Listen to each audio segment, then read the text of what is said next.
طيب حاضر. استني يا دادا هنية، لازم بابا، انا اللي هفتح. زيزي تعالي هنا، ادخلي جوه. ايه يا ايهاب؟ انا عايزه اشوف بابا، عايزه اتكلم معاه. لما ماما تتكلم معاه نبقى احنا نتكلم معاه. افتحي الباب يا دادا هنية، واذا كان بابا احنا مش هنا. افتحي الباب يا زيزي. بابا. هو فين بابا يا زيزي؟ انا جاي اسال عليه. ازيك يا حبيبتي؟ انكل محسن يا ماما، ده انكل محسن. اهلا اهلا. ازيك يا استاذ محسن؟ اتفضل. صباح الخير. صباح الخير يا نادي هانم. ازيك يا ايهاب؟ مبروك نجاحك. مبروك. كان نفسي اسمع الكلمه دي من بابا. الله، هو ايهاب ماله يا نادي هانم؟ مفيش. اتفضل افتحي الصالون يا دادا هنية. حاضر يا ست هانم. وانا بقى ما نسيتش اجيب لك هديه النجاح. اتفضلي يا زيزي. متشكره يا انكل، بابا جاب لنا كل حاجه. الله، ايه الحكايه؟ الولاد مالهم؟ ولا حاجه. اتفضل استريح. اهلا وسهلا. الظاهر ان الكلام اللي انا سمعته مظبوط. انا شخصيا ما صدقتش، لكن اللي انا شايفه دلوقتي بيأكد لي. اتكلم يا استاذ محسن، في ايه؟ والله انا مش قادر اقول لك، لكن اصل درية هانم قابلتني امبارح في النادي وقالت لي قالت لي ان يسري. انا مش مصدق. ومش مصدق ليه؟ لان يسري اعقل من كده بكتير. عمر الناس ما بتقول كلام الا اذا كان فيه شيء من الحقيقه. يعني صحيح يا نادية، يسري طلقك؟ مش هي دي الحقيقة؟ ولا انت ما طلقتهاش وبتكذب عليا؟ شوشو ارجوكي، هكذب عليكي ليه؟ حبيبي، اولع لك سيجارة.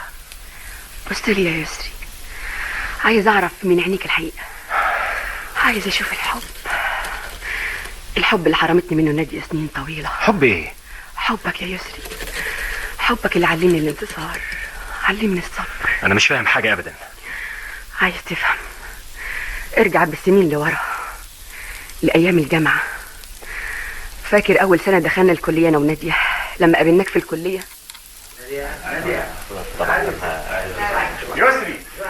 يسري. ايوه يا اشرف، لحظة واحدة واجيلك.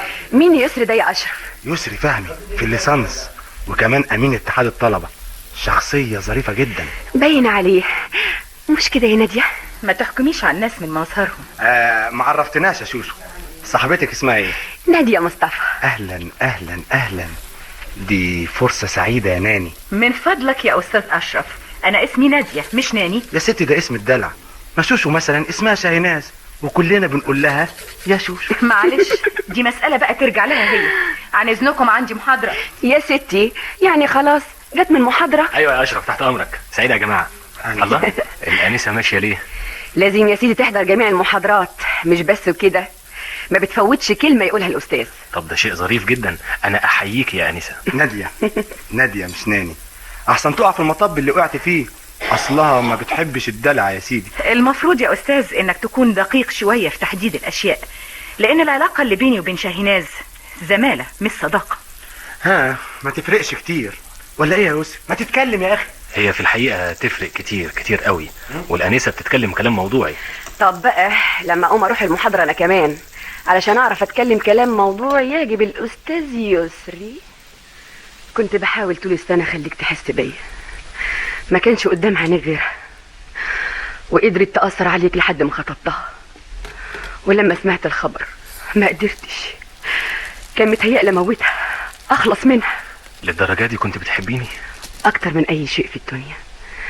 وعشان كده ما قدرتش أكمل في الكلية، ما قدرتش أشوفكم مع بعض على طول قدامي، ورديت أتجوز محمود لطفي وسافرت معاه أوروبا عشان أبعد عنكم. يمكن أنسى، لكن برضه ما قدرتش. الله، انت بتعيطي يا شوشو؟ بطفي النار اللي في قلبي، نار الشوق، نار السنين اللي راحت من عمري، نار السنين اللي خدتك مني فيها. طب معلش، انا جنبك يا حبيبتي، وهفضل جنبك على طول، عمري ما هسيبك. طول ما احنا جنبك يا ماما ما تزعليش ابدا. طول ما انتوا جنبي السعادة كلها معايا. يبقى لازم تخفي بقى وتقومي بالسلامة. كل سنة وانت طيبة، قربنا على دخول المدارس. الأستاذ محسن في الصالون يا ست نادية. أنا هروح أقابله يا ماما، استريحي حضرتك. أهلا يا إيهاب.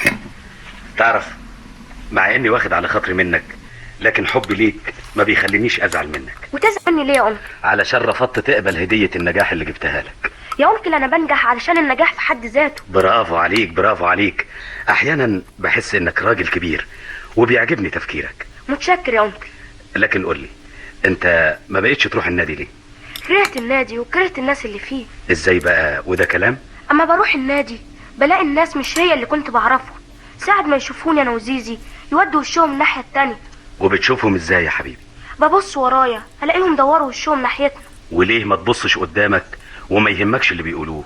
عشان اتخبطت في الترابيزة ورجلي تتعور زي ما حضرتك شايف كده. يا خبر، ده جرح جامد قوي. هي السبب. هي ولا الترابيزة؟ هي وبابا والست اللي خدت بابا مننا. نادية هانم، الف حمد لله على السلامة. اهلا يا استاذ محسن.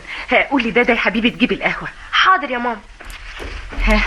قابلته يا استاذ محسن؟ ايوه، وبكل اسف يسري خلاص ما بقاش يسري بتاع زمان، كل شيء فيه اتغير. المهم اتفقت معاه على ايه؟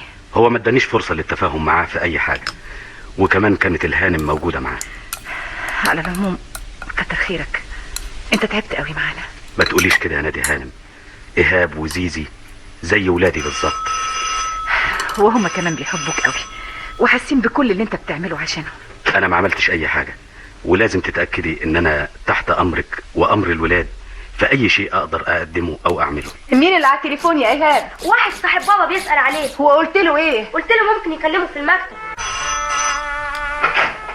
الو يسري. ايوه يا شوشو. خلاص يا روحي، كلمت الشله وعزمتهم على الحفله في النادي. طيب يا ستي.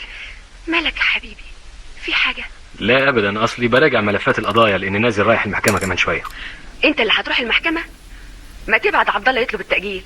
هو انت فاضي؟ ده النهارده يا روحي احتفال جوازنا. معلش النهارده بالذات لازم اروح انا بنفسي. اللي تشوفه يا حبيبي. باي باي. ايه الحكايه؟ انا مش قادر افتح عينيا، دماغي بتلف. كل ده من سهر امبارح، ما كانش لازم اسهر بالشكل ده ابدا. يا ده انا مش قادر اقف على رجليا. ربنا يستر بقى. عبد الله. ايوه يا استاذ. افندم يا استاذ. عبد الله، حط الاوراق دي في الشنطه وحصلني على العربيه. حاضر يا فندم، حاضر. الله، ايه اللي جاب الملفات دي هنا؟ دي قضايا بتواريخ تانية. 7/10 8/10. ايه الحكاية؟ هو الاستاذ بيسبق الزمن؟ ده احنا لسه في شهر 9. الله، ده انا حضرت له ملفات جلسة النهاردة. لا حول ولا قوة الا بالله. بقى ما صدقنا ان الاستاذ رجع للشغل تاني، يبقى اول القصيدة. عرفتي بقى يا زيزي احنا هنعمل ايه؟ يعني احنا جايين لبابا مكتبه عشان نشتكي بابا نفسه؟ بابا وصل، استعدي اوعي تنسي.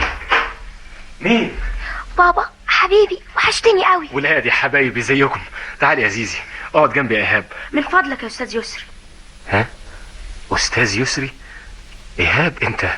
ندخل في الموضوع اللي احنا جايين علشانه. موضوع ايه؟ احنا عندنا قضية يا استاذ، وجايين لحضرتك بصفتك محامي كبير.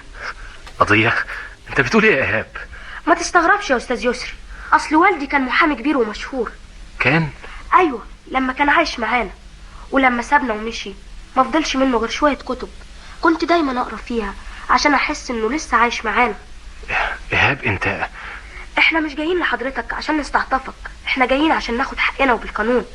كفاية يا ايهاب، مش كده؟ طيب ممكن بقى لو سمحتوا نسيب المكتب ونقعد مع بعض في مكان هوا شوية، وانا تحت امركم. ونتكلم في القضية. طبعا. طالع لنادية بالظبط، نفس الشخصية ونفس الاسلوب. يلا يا بابا، ده انا نفسي اقعد معاك قوي. وانا كمان يا حبيبتي، بينا يا ولاد.